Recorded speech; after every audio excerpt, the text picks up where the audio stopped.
ہم کہتے نہیں یار میں تو اس کی بھی سنتا ہوں، میں تو اس کی بھی سنتا ہوں، میں بد مذہبوں کے ساتھ بھی بیٹھتا ہوں، کچھ غیر مسلم دوست بھی بنائے ہوئے ہیں، میں سب کے ساتھ بیٹھتا ہوں. جناب نہیں، ایمان بچانا ہے تو ایسی محفلوں، ایسی گیدرنگز کو چھوڑنا ہوگا. سب کی نہیں سننی ہے. ہم اتنے مضبوط نہیں ہیں کسی کی سننے سے. آپ کو پتہ ہے نبی پاک علیہ الصلوۃ والسلام نے حضرت عمر فاروق رضی اللہ تعالیٰ کو تورات پڑھنے سے منع فرما دیا تھا. وہ کون ہے؟ حضرت عمر فاروق. اب بتائیے میری اور آپ کی کیا اوقات ہے؟ بندہ کہتا ہے میں ذرا دوسروں کی کتابیں بھی پڑھوں گا، دوسروں کے دلائل بھی سنوں گا. ارے پہلے مجھے اپنے دین کے بارے میں کچھ پتہ نہیں ہے اور میں چلا سب کی باتیں سننے. تو ایمان بچانا ہے تو اس کی فکر کرنی ہے. اچھا اب میں آپ کو شیطان کے کچھ واقعات کے ذریعے سمجھاتا ہوں کہ کیسا مکار ہے، کیسا گیم کرتا ہے. ایک کتابوں میں لکھا برسیسا نامی ایک شخص تھا اور بہت بڑا عبادت گزار تھا. اس بندے نے 200 سال اللہ کی عبادت کی اور ایک بھی گناہ نہیں کیا. اچھا اب ایسا کوئی نیک بندہ ہو تو شیطان کہاں چھوڑے گا اس کو؟ یہ میں ایک اور بات آپ کو بتا دوں کہ شیطان نیک آدمی پر زیادہ حملے کرتا ہے. یاد رکھیے گا، جو پہلے ہی کچھ نہیں کر رہا اس کو شیطان نے کہا تو ساڑھا ساتھی ہے، نہ نماز پڑھ رہا ہے، نہ روزے رکھ رہا ہے اور بدکاریاں کر رہا ہے، شراب پی رہا ہے. نہیں، اس کو لیے پرابلم ہے نیک آدمی جو نمازیں پڑھ رہا ہے، جو روزے رکھ رہا ہے، جو نیکی کی نیت کر بیٹھا ہے، جو علم دین سیکھ رہا ہے، وہ بے چین رہتا ہے اس کے بارے میں. تو آپ جتنا دین کی طرف آئے نا اب تیار ہو جائیں. He will attack you but انشاءاللہ اللہ کی رحمت سے ہم اپنے آپ کو بچائیں گے. انشاءاللہ ہماری کوئی اوقات نہیں، ہم اللہ سے ہی مدد مانگیں گے انشاءاللہ. اور مانگتے رہا کرو رب سے مدد. کہ اللہ شیطان کے مقابلے میں میری مدد فرما، مجھے طاقت دے، مجھے قوت دے اور اس مردود کے مقابلے میں مجھے کامیابی عطا فرما. ٹھیک ہے. بہرحال اب شیطان کی تو حالت خراب. 200 سال کوئی گناہ نہیں. شیطان پہنچ گیا اس کے پاس انسانی صورت میں اور جا کر کہتا ہے کہ مجھے آپ کے ساتھ عبادت کرنی ہے. اللہ کا نیک بندہ کہتا ہے مجھے اللہ کی عبادت میں کوئی دوست نہیں چاہیے، میں جانوں میرا رب جانے، مجھے کوئی نہیں چاہیے. اس کا ایک عبادت خانہ تھا، وہ اس پہ عبادت کرتا تھا. اس نے شیطان کو انٹری نہیں دی. اس مردود نے کیا کیا تھا انسانی صورت میں، اسی نیک آدمی کے گھر کے باہر بیٹھ کر عبادت شروع کر دی ڈھونگ کے لحاظ میں. اب وہ کھڑکی سے دیکھتے پورا دن ہو گیا، رات ہو گئی، یہ عبادت کیے جا رہا ہے. 1 دن 2 دن 3 دن نہ کھانا نہ پینا نہ سونا. برسیسا حیران کہ یار میں 200 سال سے عبادت کر رہا ہوں، مجھے بھوک بھی لگتی ہے، مجھے نیند بھی آتی ہے، نہ اس کو نیند آ رہی ہے نہ اس کو کھانے کی ضرورت ہے. دروازہ کھول کے کہا بھائی یہ تو بتاؤ تو ہے. میں پھر چونک جاتا ہوں، پھر خوف خدا طاری ہوتا ہے، میں جاگتا ہوں، بھوک لگتی ہے، پھر وہ گناہ یاد آتا ہے. آپ کا پرابلم ہی آپ نے کوئی گناہ نہیں کیا ہے. اب دیکھو شیطان کا وار. اگر آپ کو یہ لیول چاہیے نا عبادت کا کہ نہ آپ کو نیند آئے نہ آپ کو جناب بھوک لگے اور آپ ساری رات اللہ کی عبادت کرتے رہیں، آپ ایک گناہ کر لیں. کہتا ہے عجیب آدمی ہو، جس رب کی عبادت کر رہا ہوں وہاں اس کی بارگاہ میں گناہ کروں. کہ پھر نہیں ملے گی ایسی پھر آپ کو لذت نہیں ملے گی. اب دیکھیں کیسا خطرناک وار ہے. برسیسا کہتا ہے اچھا پھر مشورہ دو کون سا گناہ کروں. شیطان سے کہتے ہیں کون سا گناہ کروں. شیطان کہتا ہے پھر ایسا کریں آپ بدکاری کر لیں.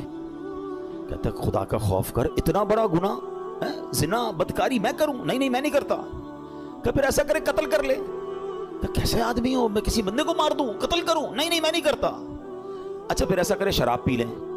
کہتے ہیں ہاں یہ تھوڑا چھوٹا گناہ لگ رہا ہے.